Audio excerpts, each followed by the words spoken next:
कसं काय मंडळी.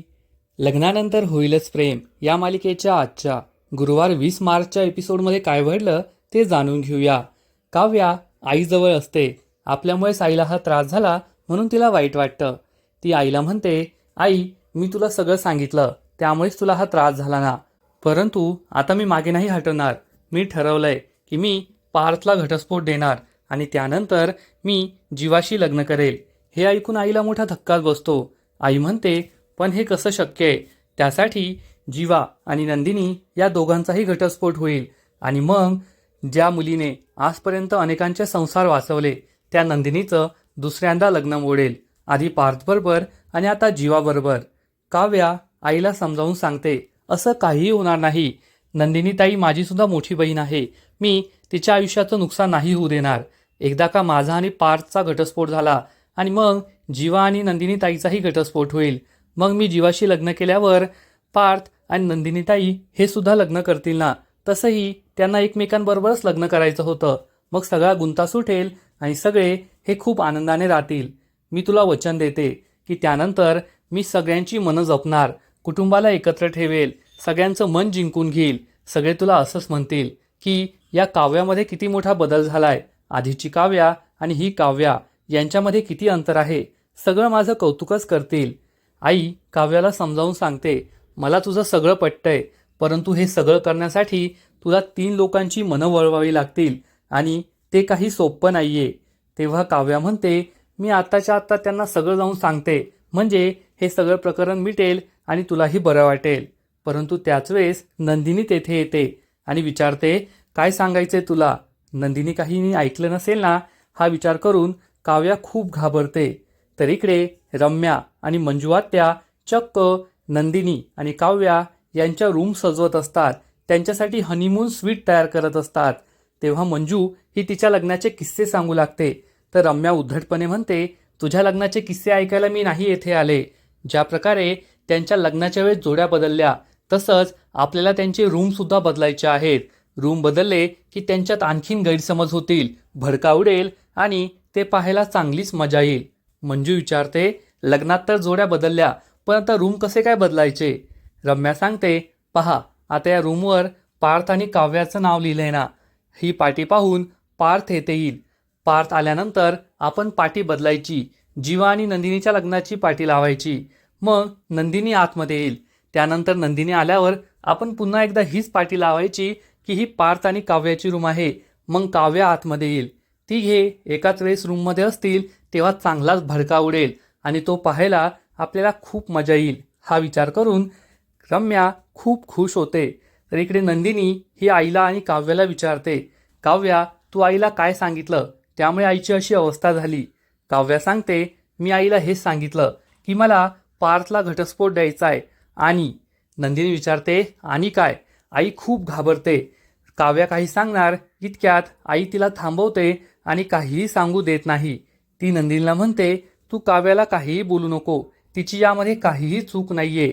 परंतु काव्या ही नंदिनीवर चिडते आणि नंदिनीला काही सांगणार इतक्यात धनंजय, पार्थ आणि जीवा तेथे येतात. आई म्हणते, माझ्यामुळे तुम्हाला खूप त्रास झाला ना. तर पार्थ आणि जीवा म्हणतात, आई त्यात कसला त्रास, आपण एक फॅमिलीच आहोत ना. त्यानंतर धनंजय काव्या आणि नंदिनी या दोघींना त्यांच्या सासरी जायला सांगतो, परंतु काव्या त्यासाठी नकार देते.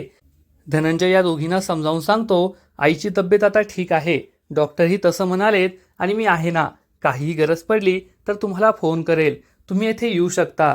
नंदिनी आणि काव्या यासाठी तयार होतात. ते आईला काळजी घ्यायला सांगतात आणि तिथून निघून जातात.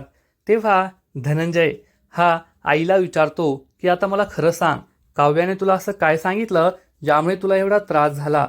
थोड्या वेळानंतर पार्थ, जीवा, काव्या आणि नंदिनी घरी पोहोचतात. मानिनी ही त्यांना विचारते, आता तुमच्या आईची तब्येत ठीक आहे ना? मी त्यांना भेटायला येणारच होते, मला वाटलं तुम्ही तेथेच थांबाल, मग तुम्ही येथे का आलात? तर नंदिनी सांगते, आईला आता बरं वाटतंय, उद्या सकाळी मी पुन्हा तिला भेटायला जाईल. मानिनी म्हणते, ठीक आहे, उद्या सकाळी मीही तुझ्याबरोबर येईल. परंतु त्यांना अचानक असा त्रास कसा काय झाला? जीवा म्हणतो, आई असं काहीही अचानक होत नाही, मनात गोष्टी साठत राहतात, त्याचा त्रास होत असतो आणि मग अचानक हे सगळं काही घडतं. जीवाचं हे बोलणं ऐकून सगळ्यांना मोठा धक्काच बसतो. मानिनी ही जीवाला समजावून सांगते, जीवा तू मनात असं काहीच ठेवू नको, काहीही होणार नाही, सगळं ठीक होईल. हा जो काही गुंता झालाय ना तो लवकरच सुटेल. जा आता जाऊन आराम करा. परंतु त्याच वेळेस मंजू आत्या तेथे येते आणि म्हणते, थांबा मानिनी वहिनी, आता हे सगळे काय स्नेहाच्या रूममध्ये नाही झोपणार, त्यांनी आपापल्या रूममध्ये झोपायचं. नंदिनीने जीवाच्या तर काव्याने पार्थच्या. हे ऐकून या दोघींना जबर धक्काच बसतो. मानिनी त्यांना थांबवण्याचा प्रयत्न करते, परंतु मंजू आत्या काहीही ऐकत नाही. ती नंदिनीचा हात पकडते आणि तिला जीवाच्या रूममध्ये जायला सांगते. ती काव्याचाही हात पकडते, तर काव्या ही जोरात मंजू आत्याचा हात सटकते. त्यामुळे मंजू आत्या चांगलीच घाबरते. काव्याला खूप राग आलेला असतो. नंदिनीला तिच्या समोरच जीवा आणि नंदिनीच्या नावाची पाटी दिसते. हीच आपली रूम आहे हे तिला समजतं आणि ती या रूममध्ये जाऊन बसते. रूम ही नवीन जोडप्याच्या हनीमून स्वीट सारखी सजवली आहे. हे पाहून नंदिनीला खूप वाईट वाटतं. आपल्या आईला हार्ट अटॅक आलाय आणि अशी रूम का सजवली असेल हा प्रश्न तिला पडतो. परंतु रम्या आणि मंजुताईने हे केलं असेल. त्यांना आईबद्दल काही माहीत नसावं असा विचार करून ती स्वतःची समजूत घालते.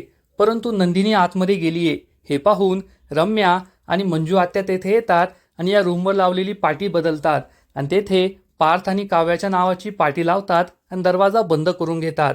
रम्याला खूप आनंद होतो.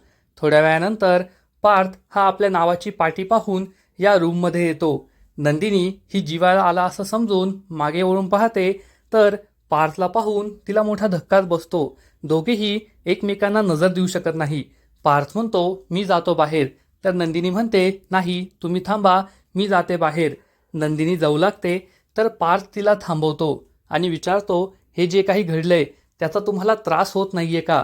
नंदिनी म्हणते, खूप होतोय. ज्या मुलाशी माझं लग्न होणार होतं त्याचं लग्न माझ्या सख्ख्या बहिणीशी झालंय. माझ्या नजरेसमोर त्यांना पाहून मला खूप त्रास होतोय. जळत्या निकाऱ्यावर मी चालते असं मला वाटतंय. परंतु आता काहीही होऊ शकत नाही.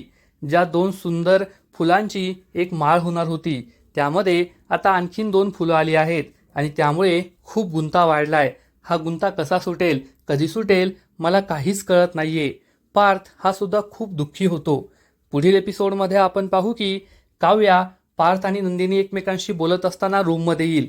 नंदिनीला पार्थच्या रूममध्ये पाहून तिला मोठा धक्का बसेल आणि काव्या ही नंदिनीला जाब विचारणार की तू येथे कशी काय आलीस. तेवढ्यात रम्या आणि मंजू आत्या तेथे येतील आणि आगीत आणखीन तेल ओतण्याचा प्रयत्न करतील. नंदिनी ही जाणून बुजून येथे आली. तिने नावाची पाटी वाचली तरी तिने असं केलं असं रम्या भासवण्याचा प्रयत्न करेल. त्यामुळे नंदिनीला मोठा धक्काच बसणार, तर काव्या आणखीन चिडेल. तर इकडे जीवा हा चक्क त्याच्या रूममध्ये सर्व सजावटीची तोडफोड करत असेल आणि हे पाहून नंदिनी घाबरणार. मग आता पुढे काय होईल हे तर कळेलच. परंतु तोपर्यंत लग्नानंतर होईलच प्रेम या मालिकेचे असेच नवीन नवीन अपडेट सर्वात आधी जाणून घेण्यासाठी व्हिडिओला लाईक करा, शेअर करा आणि चॅनलला सबस्क्राईब करायला विसरू नका. खूप खूप धन्यवाद.